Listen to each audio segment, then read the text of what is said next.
जिले में एक युवक द्वारा अपने ही अपहरण की फर्जी साजिश रचने का मामला सामने आया है। युवक ने बाइक की किस्त चुकाने और जेब खर्च के लिए पैसों के जुगाड़ करने के लिए अपने ही अपहरण की साजिश रच डाली। युवक ने अपने अपहरण की फोटो परिजनों को भेजकर 2 लाख की फिरौती मांगी। पुलिस ने आरोपी युवक को गिरफ्तार कर लिया, जिससे पूछताछ में इस फर्जी अपहरण की साजिश का खुलासा हुआ। दरअसल यह पूरा मामला रीवा जिले के समान थाना क्षेत्र का है। शहर की जिउला में रहने वाली महिला ने 29 मार्च को अपने बेटे अमन विश्वकर्मा के अपहरण की शिकायत पुलिस में दर्ज कराई थी। महिला ने पुलिस को बताया कि उनका बेटा घर से उपचार के लिए निकला था, लेकिन वो घर नहीं पहुंचा। उसके बेटे की कुछ फोटो उनके मोबाइल में भेजी गई थी, जिसमें उनका बेटा बंधक बना हुआ था। पुलिस ने जब माँ बेटे के बीच की बातचीत का ऑडियो सुना, तो पुलिस को मामला संदिग्ध लगा, जिसके बाद पुलिस लापता युवक की तलाश में जुटी रही। इसी बीच युवक 1 अप्रैल को ही समान थाना क्षेत्र में बदराव तालाब के पास घूमता नजर आया, जो पुलिस को देखते ही भाग खड़ा हुआ।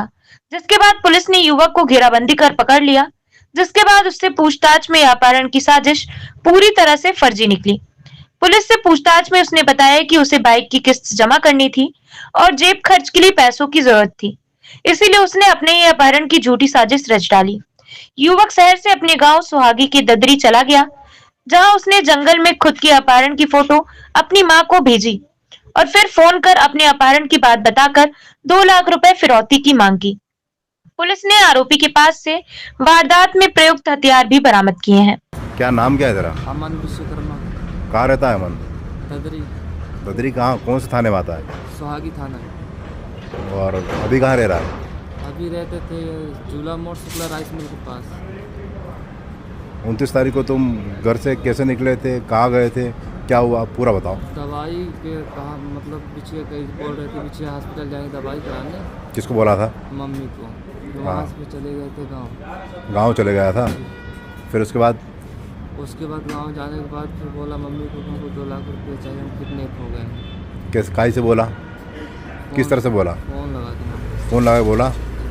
तुमने अपनी मम्मी को फ़ोटो भी भेजा था तुमने? जी हाँ। हाथ बांध के इस तरह से जी हैं? तो कैसे बांधे थे तुमने हाथ? हाथ मतलब जैसे छोटे छोटे बच्चे रहते थे तो उन्हीं से बनवा दिए। छोटे बच्चों से बंधवाए थे? जी। अच्छा, और वो एक हथियार वाला फ़ोटो भेजा था, तुमने भेजा था? हाँ जी, हम भी भेजा। हाँ, तुम्हारा किसी ने अपहरण करा था? करा नहीं था, लेकिन सब हम ही किए थे। सब तुम ही किए थे? फर्जी किए थे? जी।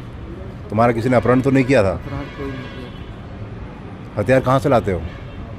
हथियार मतलब अंतर था। अंतर कहाँ से? अंतर बांधर क्षेत्र। बांदा क्षेत्र से। जानते हो उसको? नहीं जानते। नहीं जानते हो?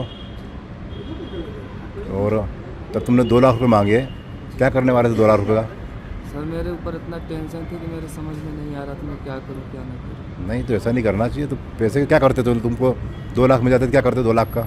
2 लाख जो गाड़ी मेरे नाम थी, किस्त में थी, वो उसका पैसा मैं वो करता जो बस जाकर कहीं जगह जमीन लेके अंतर शिफ्ट हो जाता। कितना पैसा बाकी था गाड़ी का? गाड़ी को 50-60 हज़ार रुपये ऐसे हो गए। 50-60 हज़ार बाकी था। वो बाकी पैसे क्या करता? बाकी पैसे ज़मीन ले लेते थे। ज़मीन लेता? जी। आ जाती ज़मीन 1-1.5 लाख में? आ जाते जी हाँ, देहात में। ठीक है, 30-35 हज़ार रुपये डिसमिल से आ जाते। ठीक है। सर पूछताछ में क्या जानकारी सामने आई? एक अमन विश्वकर्मा नाम का लड़का है, इसकी गुमशुदगी की रिपोर्ट दर्ज हुई थी हमारे समान थाना क्षेत्र में, जिसका हम इन्वेस्टिगेशन कर रहे थे। इसने अपने आप को प्रस्तुत किया एक पिस्टल के साथ और 2 लाख रुपए की फिरौती की मांग बताया। तो पुलिस ने इसको गंभीरता से लिया, फिर इसकी पड़ताल और तेज की गई। जब इसको हमने दस्तयाब किया और फिर जानकारी एकत्रित की, तो लड़के ने अपनी कोई बाइक फाइनेंस कराई थी, उसकी इंस्टॉलमेंट देना था और उसके खर्चों के लिए। तो उसने पिता से 2 लाख रुपए फिरौती के रूप में मांग की, जिसके पास से हमने पिस्टल भी बरामद किया है और आर्म्स एक्ट की कार्रवाई की है इस पर। हेलो रीवा, कैसे हैं आप सभी? तो अगर आप भी अपने रीवा में फैशन डिजाइन, इंटीरियर डिजाइन या मेकअप का कोर्स करना चाहते हैं, तो इंटरनेशनल डिजाइन एकेडमी रीवा आपके लिए लाया है इंटरनेशनल फैकल्टी के साथ 100% जॉब प्लेसमेंट की गारंटी और इंटरनेशनल रनवे के साथ मिलान फैशन वीक जैसे इवेंट एक्सपोजर का मौका, जो आपको इंटरनेशनल मार्केट से कनेक्ट करने में मदद भी करेगा। अगर आप या आपका दोस्त इंटीरियर डिजाइनर या फैशन डिजाइन का कोर्स करने का सोच रहे हैं, तो एक बार IDA विजिट करें और अपनी नई यात्रा की शुरुआत करें। हमारा पता अंगिरा एम्पायर PK स्कूल के बगल में, प्रयागराज रोड, रीवा।